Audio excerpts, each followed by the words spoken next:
How's it going, lazy bruises up? I'm Sixkilla. Welcome back to Abyss of the Sacrifice. It's time for us to kick off with Host and then Guardian Angel. I'm not sure if we'll get them both done in this episode, but hopefully we will. And then we can continue with proper endings, you know, heading towards proper endings there. But for now, let's jump into Host.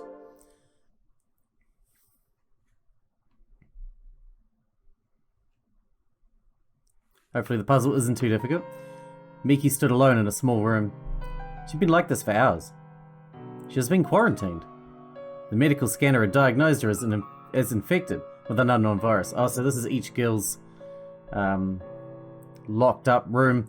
I guess Olga's anyone broke out though. Just a few minutes ago, she'd experienced what was believed to be a symptom. That symptom was anger.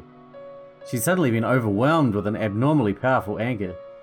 Despite what was going on around her, she suddenly felt so much rage that her vision seemed to be tinted bright red. What was that? She wondered to herself. It was as if pure anger alone had suddenly wormed its way into her heart. But now that anger was gone, as if it had never existed. 24 hours. Chloe spoke, sounding apathetic. If you don't die within that time, you aren't infected anymore. If you're still infected, you will die. If infected, not only would Miki start acting savage in the next 24 hours, her brain would eventually implode, resulting in her death. If Chloe was right and Miki was in fact infected, she had fewer than 15 hours to live. But Miki wasn't scared. She had a feeling she wasn't infected. The powerful feelings that had overwhelmed her before entering the room had disappeared as suddenly as they'd come. There was no sign of them growing stronger either. I don't feel any anger anymore. But she stopped herself and shook her head. That's not true, there is always anger inside of me. That's right. Chloe. She whispered into the silence. My legs. My parents. My trust. She took them all from me. My anger toward her is the only thing that keeps me going. Cool. What a great attitude. Jump right. A sudden woman's voice in the darkness made Miki move instinctively. At the same time, there was a gunshot. A hole appeared where Miki had just been standing. What the... As she stood there in fear, a stern voice called out from the shadows in front of her. Quiet. Get into the shadows. She didn't recognize the voice, but she pressed her body up against the wall to hide from the shadows, as she was told. Another bullet missed her by a hair, zipping by her ear before hitting the ground. 5 more gunshots followed. Then a loud gunshot resounded right beside her. At almost the same time, a man cried out from the direction of that earlier 5 gunshots. Ugh. Finally, all the noise came to a stop. The alleyway returned to its usual quiet darkness. Miki often came here when she was depressed. Today was one of those days. Why are people shooting each other here? What's going on? Unsure of what was happening, Miki just clung to the wall, holding her breath. After a few minutes, hey! A sudden voice behind her made her jump. She spun around and made out a small silhouette in the shadows. Are you okay? It was the same woman's voice that had saved her life.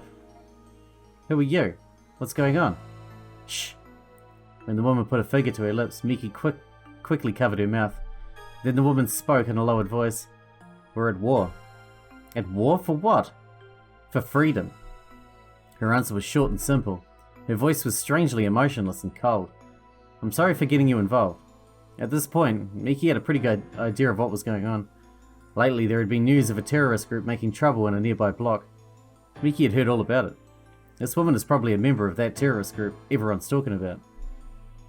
She had a quiet but dangerous and unusual air about her.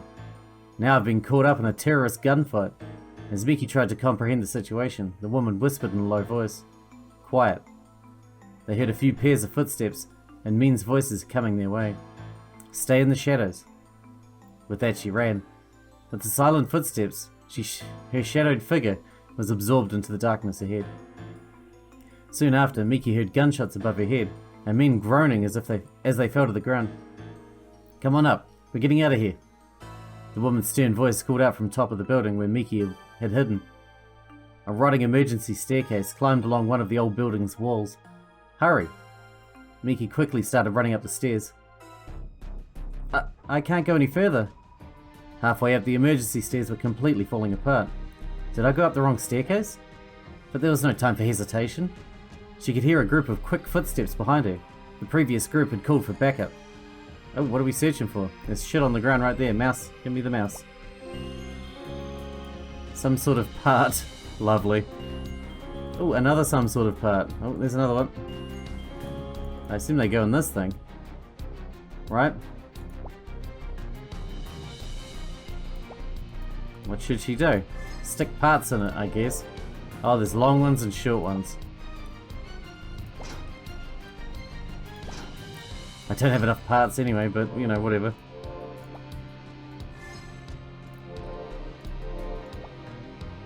I'm very confused. There's a rusted device. What else is there? There's no going any further unless something is done about this rubble. The situation demands speed, but being hasty will cloud her judgment. Calm down, Miki tells herself. There's no turning back. There has to be a 7th or 8th floor. Falling from this height would be very bad. Some sort of pattern is drawn on the wall. Oh, that's how it goes. I see. So, top left, bottom right. You can...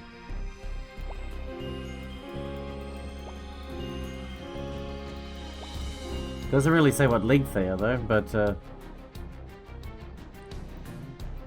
oh, maybe the triangle's pointing longest this side, shortest this side? That's what I'd guess. Oh. They can all come out. Is that the longest one? It's hard to say, isn't it? These two look to be both the longest. Honestly, I don't know.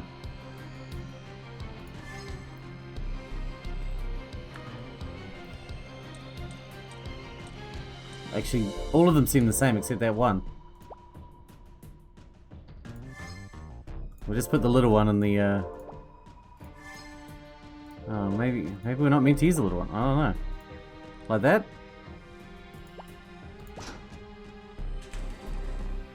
Well, that worked. Convenient. The staircase is too steeply slanted to walk up. Ah, that's what this means. It means it's going to turn it into a freaking slant.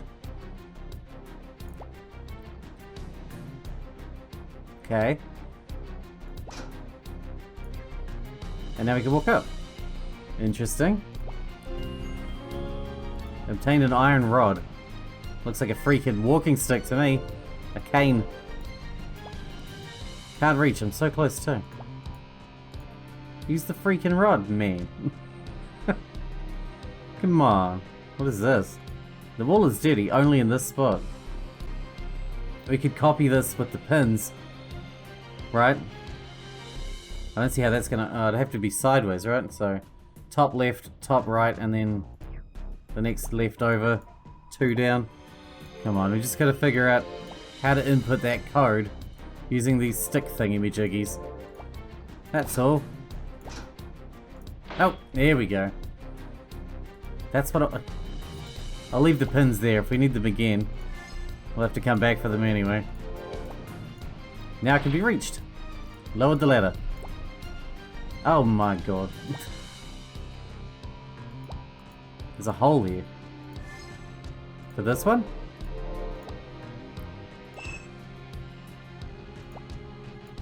Plate is held in place by a pin. Oh, it'll be top left, down. We need 3.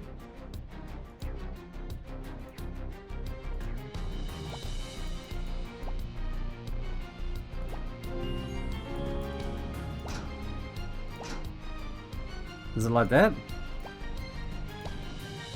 Ah, bottom. My memory is so shocking. It's my biggest drawback in games like this. Because I can't remember anything. Like that.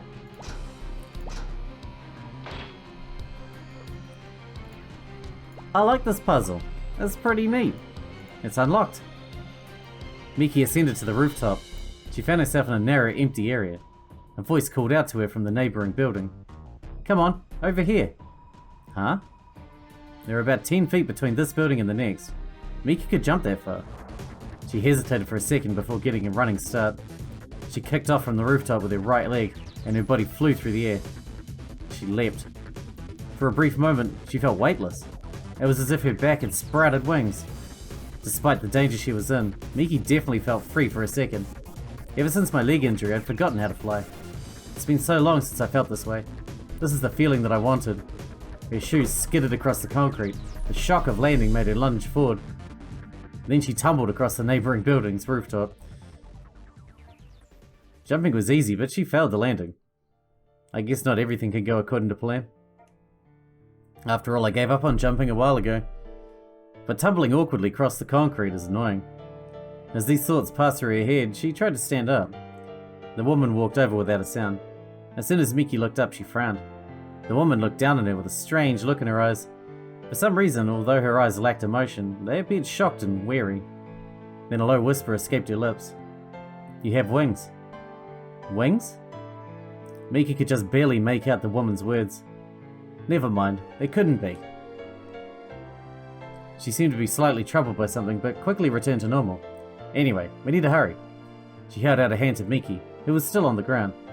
"Can you stand? You seem to be hurt." "Hurt? No, I'm fine." The woman frowned. "Really?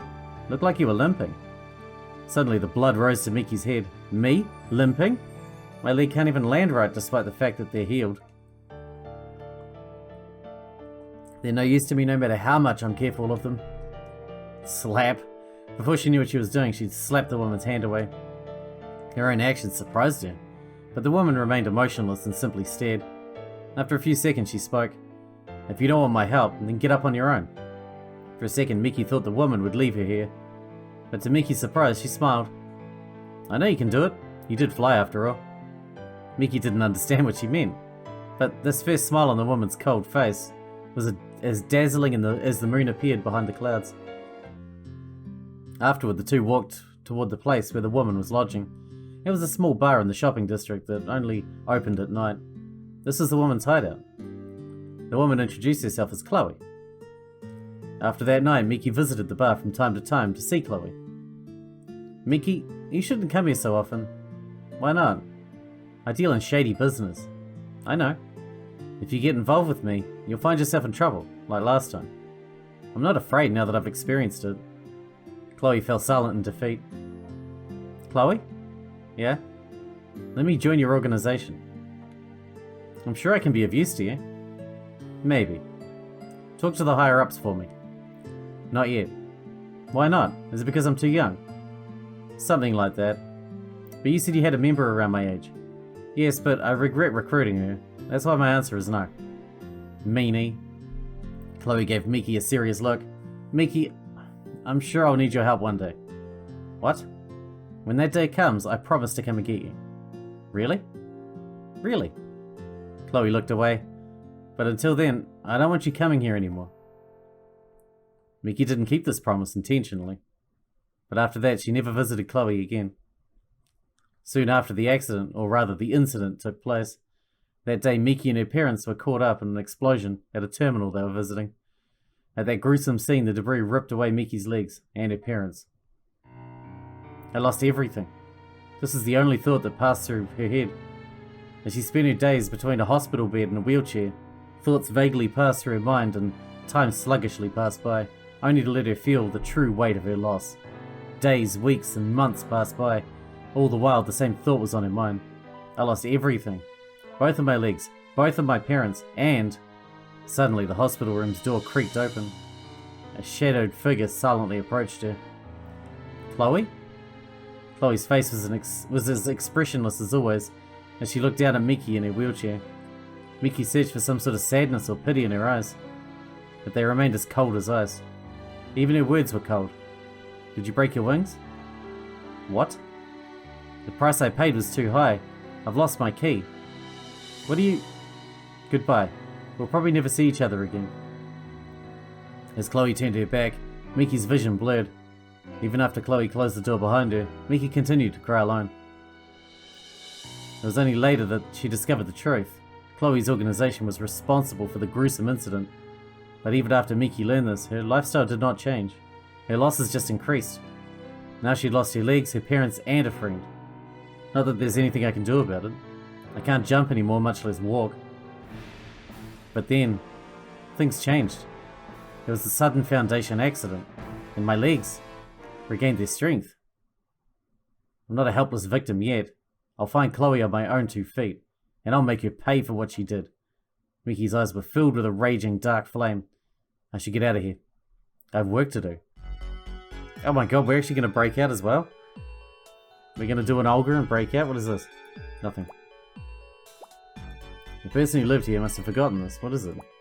A lighter? Key to something. Doesn't look useful? It's a key. Keys are always useful. 9374. Bear that in mind. Nothing. Oh, what do we got here? I haven't given up just yet. 698, and those are something. Something to do with fuses or batteries or something along those lines. We'll figure it out, I'm sure. Given time. Given a lot of time. Obtained wooden box. A wooden box is split into floors. 4 is placed here. Floor. The mirrors reflecting the room's lighting. I see that. Is that relevant? I mean, I know it is. I know it is. What do we got here? Behind the phone. 568. Obtain some sort of memo. There's a phone, but it doesn't seem to be connected to the outside. Yeah, who uses a landline anymore? Anyway, come on. You must be crazy. It's not how we roll these days. And this is meant to be like so far in the future that people are basically extinct or the surface is unusable. When's this calendar from? Who knows? The clock has stopped, so it doesn't show the right time. What a handy clock. Not quite in the mood to relax on this. I feel you. I feel you. What is that? A box. Foundation's artificial light can be seen through the window. How many boxes have we got? We got 3, so I assume we need 4, right? We need... There's 6, 9, 8. So we got a 6, an 8, and we got a 0. We got no 9. There must be another box around that we haven't seen yet. Gots to be. Oh, what do we got here? We got ourselves a 1. Perfect. This really is more like a hidden object game, isn't it? Like Hard Out, but with ridiculous puzzles that are insanely difficult. Maybe I'm just dumb. I don't know. But they feel ridiculous at times. There's got to be something up here, right? No. We've got 4, so I assume they just need to go into this box here in the right order. Right? 1086. So we've got a 9 and a 3 that are lit up. We've got a 6 that's lit up. We can't make 9 though. I mean, we can make 9, we didn't have a 9. Is there anything in it? I'm guessing not. 9, 3, we got no 3 either. We got a 6. 5, 6, 8. Can we just see if we can shove it in, I guess? That works.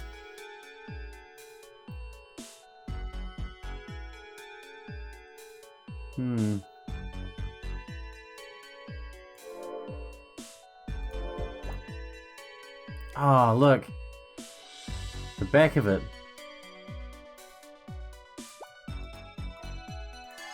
Alright, let's see what's on the back of the other ones then. It's a 2 at the back? No, it's a 3 at the back. Like that.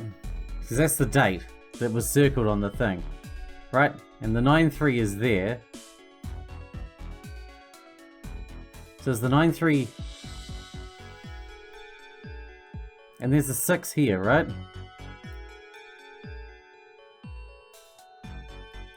Underneath the 6 is an 8. That's red, right? So 6. Hang on, we got a 6. Under the 6 is the 9. 3. No, it's 9-3, I guess. 4. 7, 5. Okay, 1, 2, 3, 4, 5, 6, 7, 8, 9. I've got all 9 numbers in their respective order. What do I do with it? Where do I put the number in? We already got the crap from over there, dude. Oh, what do we got here? A briefcase? It's a 3-digit code. 693?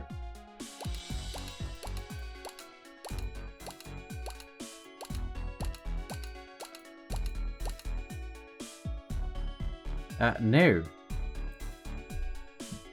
Okay. Oh, does it... I don't know. 512? What order does it have to be in? Oh, that's what that frickin' meant this is about. Oh, so it's... Rightmost one is... Next to... How does the 6 and the 8 relate? They're diagonal from each other.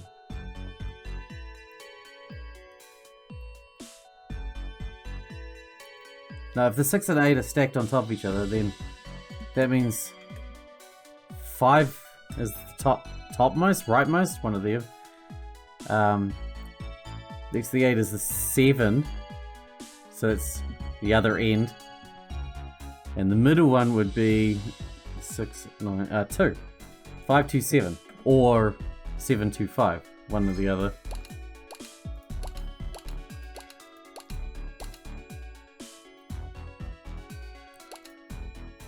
Seven, 2, 5.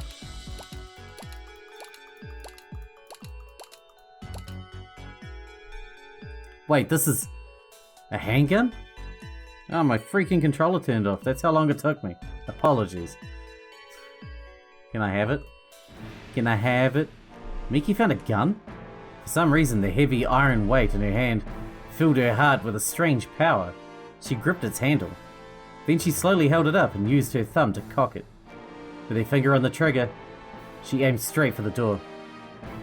Then she took a single deep breath. Ba-bum, ba-dum. Her heartbeat reverberated like a fetus deep within the ground. That's super weird. I've heard this sound before. That thought may have passed briefly through her head. She pulled the trigger. Bam! A loud gunshot echoed through the room, and the door's lock flew off. Then... Mickey's heart throbbed loudly and strongly. Yes, this is the heartbeat of the land's depths. The dark beast is stirring within me, ready to break through its shell. Yikes. Pretty spooky stuff. Okay, well, we're going to wrap this one up here because we are out of time for today. But in the next one, because we've only got time for this one. With the two puzzles, man, it tore my ass apart. My controller kept turning off. In the next one, we're going to do Guardian Angel. We'll do that in one episode as well, because they're getting pretty long, so we might have to try and do single episodes. Even if they're a little bit short, I do apologise, but you know how it is. Hope you guys enjoyed it. Thanks for watching, thanks for hanging out with me, and I'll see you in the next one.